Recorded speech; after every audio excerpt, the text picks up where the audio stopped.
Hello everyone, Owen from Even Star here. A bit of a low lighting, no makeup, different, no background as well. Start to my video in my new home. So just wanted to talk today about playful energy, and how a lot of us don't get enough play in our lives and why this is important and how you can change it. So if you are like me and you don't prioritize play very much, then you might like to tune in. So I certainly want to put out to the universe that I am just absolutely so grateful that I have the flexibility I have in my life, and able to, take the time to take care of my body, do lots of exercise, move a lot, change where I live. So I'm living somewhere which has a beautiful, clean environment. And I certainly take the time to shop and buy really organic, beautiful, clean food and products to clean my house, make sure my own personal environment is as low tox as possible. But despite the fact that I have all this flexibility in how I spend my time, I don't seem to prioritize play. So again, I take lots of time with my kids to do stuff with them, watch TV shows we all love and go to movies and go to footy games, play board games when we all feel like it, and have adventures, go on holidays. But when I'm left to my own devices, I do not prioritize having fun and play. And I do blame being self-employed partly for that. I think that when you do work for yourself, then every spare minute can be filled up with working. So that is partly to blame. But really it comes down to making your own choices. So I wanted to write something about this, wanted to write a blog on this topic, and started to do that a few weeks ago, and then got sidetracked, as you do. Can't even write about fun, let alone have it. But I kept getting these messages from the universe that this is something I need to pay attention to.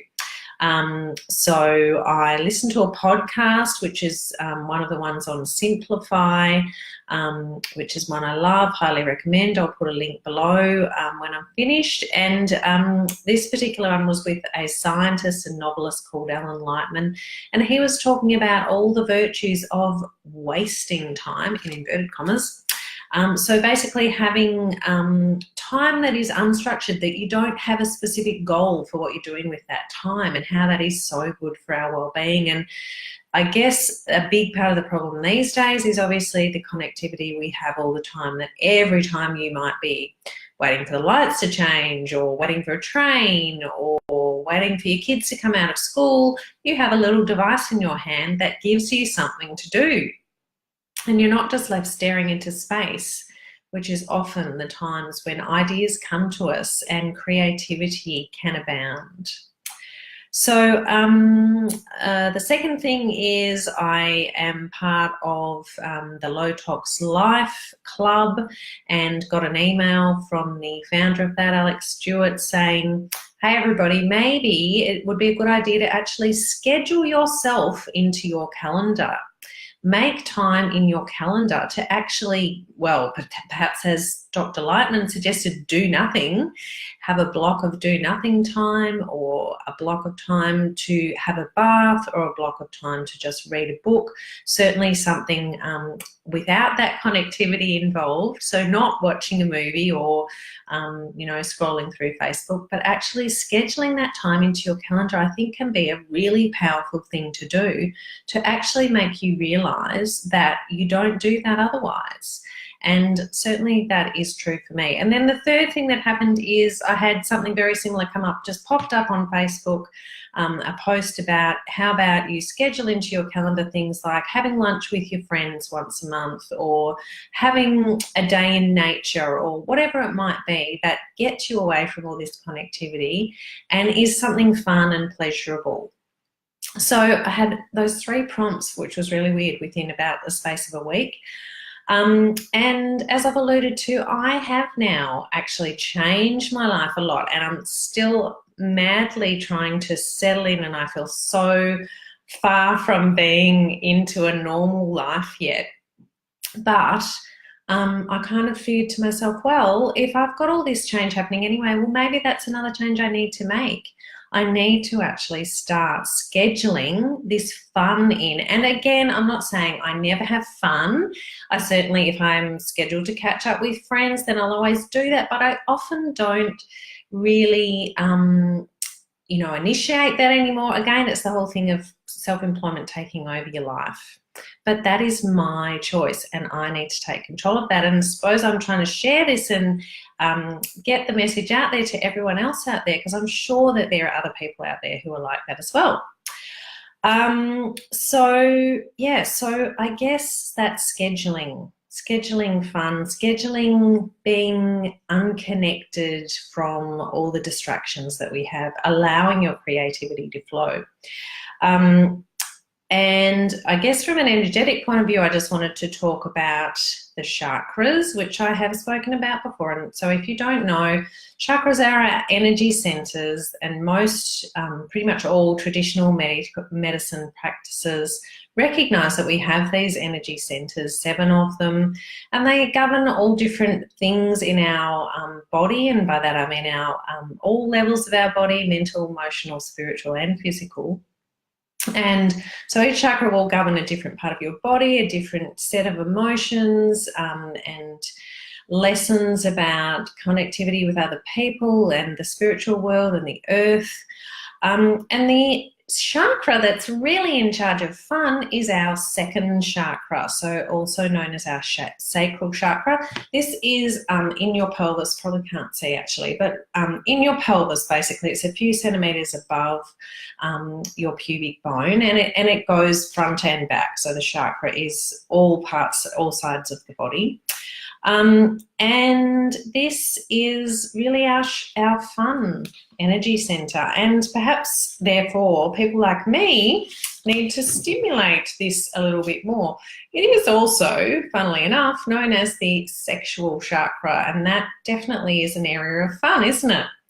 So this chakra, if you wanted one word to describe it, it would be creation. So because of its location, it certainly governs our reproductive system and is also about creativity and connecting with things you love, passion, fun, basically. So it's our fun chakra, and certainly is very closely associated with relationships with other people as well, and your communication with other people. And that makes sense as well. Have you ever noticed that really generally you'll have more fun with other people, with other members of your tribe, rather than on your own? Not to say you can't have fun on your own, but I think that this second chakra idea is something really powerful that we can all play with to try and bring fun more into our lives and bring that kind of energy into balance a bit more. So the element associated with the second chakra is water. So really making sure you drink lots of water. I myself do struggle with that a bit more in winter because it's cold and you don't feel like it, but try to not make yourself drink cold water. Drink something that's slightly warm, or even hot water with lemon is beautiful. Get into water, have baths. Again, in winter, a nice hot bath might be nicer than jumping in and out of a shower, and swimming also. So maybe if you've got a heated pool, although I'd be a bit hesitant with all the chlorine and other chemicals in a indoor swimming pool, but if you might want to be an iceberger and dive into the sea at this time of year, if you're brave. And also walking beside water. So walk on the beach, walk beside a river, sit and gaze at a lake. Just get in contact with some water. And the moon also is very strongly associated with this chakra. So moon and water obviously go together. The moon controls our tides. So if the weather is permitting and it's the time of the month when the moon is a bit big and out there, then you could get yourself out into some moonlight, and that will stimulate that second chakra as well. The colour for this chakra is orange, so you could wear orange, have some orange near your body, orange piece of jewellery. If you don't like orange, like for myself. Then you can just have something in your pocket, a crystal as well. Mainly the orange coloured crystals are going to work well with that chakra. And eating orange food as well. Get some carrots, oranges, mandarins are beautiful at this time of year, pumpkin, sweet potato. They're all going to stimulate this chakra as well. And any physical activity that's going to move your pelvis, so there's lots of yoga you can do, Pilates, gymnastics, really walking does move your pelvis as well. Swimming, bike riding, I'm sure there's some other types of physical activity that you can think of that move your pelvis as well. So crystals and essential oils, always there are crystals and essential oils relevant to each chakra, but I really wanted to bring up orange essential oil today because orange actually is an essential oil that will stimulate openness to fun as well. So it moves you emotionally from being serious to being more lighthearted, and that is a good one. You can even actually put some topically on the area of your second chakra. You can diffuse it into the air or just breathe it in off the tissue. Whatever you want to do with it, get some into you, get some fun back into your life. And I'm saying this out loud a lot to remind myself. I'll have to play this video back to myself incessantly, like my 12-year-old always does to torture me. But yeah, I think something we all need to be aware of. I think there's just way too much distraction out there, and just, you know, letting go, being still, enjoying yourself, being in the moment. And if you need to, schedule that into your calendar to make sure you do it. Okay, guys, thank you so much for joining me. All the lovely people I can see that have joined me, hi. Try not to distract myself by saying hi individually, but love seeing you, that you are there. And for all those people who watch the video later, please contact me if you have any questions. And in the meantime, be well. Bye.